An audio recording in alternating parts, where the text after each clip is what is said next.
أعوذ بالله من الشيطان الرجيم.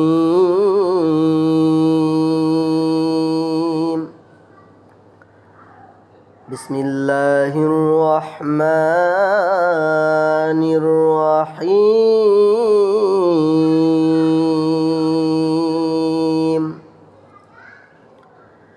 لا يستوي أصحاب النار وأصحاب الجنة.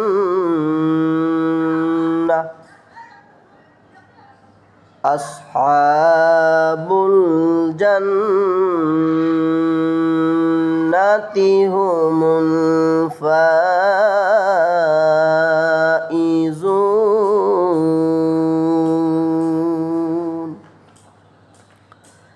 لو أنزلنا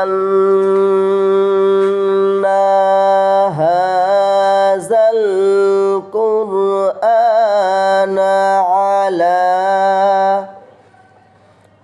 على جبل لرأيته خاشعا متصدعا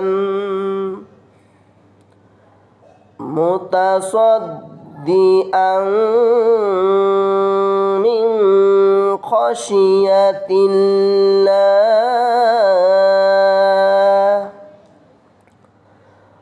وتلك الأمثال نضربها للناس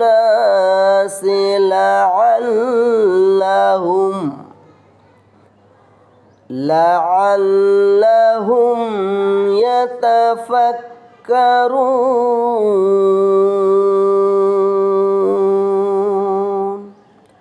صدق الله.